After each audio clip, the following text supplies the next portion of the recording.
નમસ્કાર, આપ જોઈ રહ્યા છો નેશન પ્લસ ન્યૂઝ. હું છું આપની સાથે હેતલ ભગત. શ્રી રામ પ્રભુના ભવ્ય દિવ્ય રામ મંદિર ઉદ્ઘાટન પ્રસંગે વ્રજધામ આધ્યાત્મિક સંકુલમાં 51,000 દીપનો મહાદીપોત્સવ યોજાયો હતો.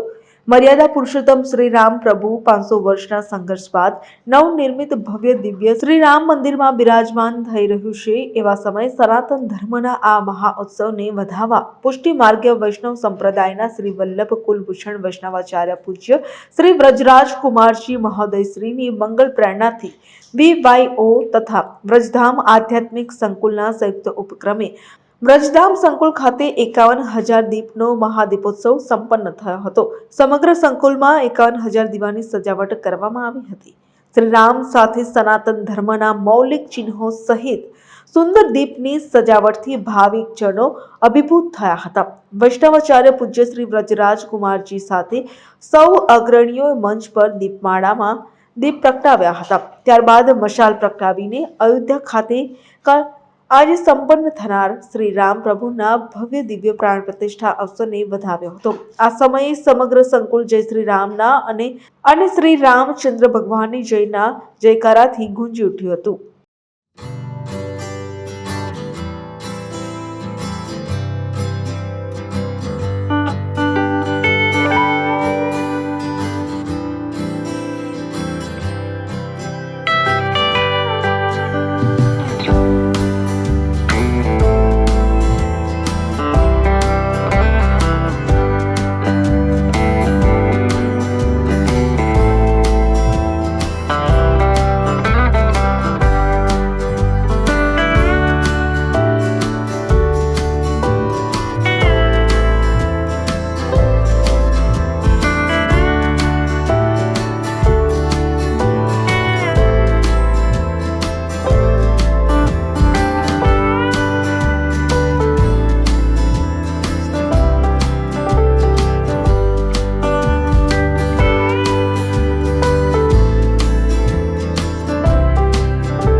Bureau report nation plus news Vadodara. સમાચારોના સતત અપડેટ માટે નેશન પ્લસ ન્યૂઝના યુટ્યુબ ચેનલને સબસ્ક્રાઇબ કરો, બેલ આઇકન દબાવો અને ફોલો કરો ઇન્સ્ટાગ્રામ, ફેસબુક અને ટ્વિટર પર.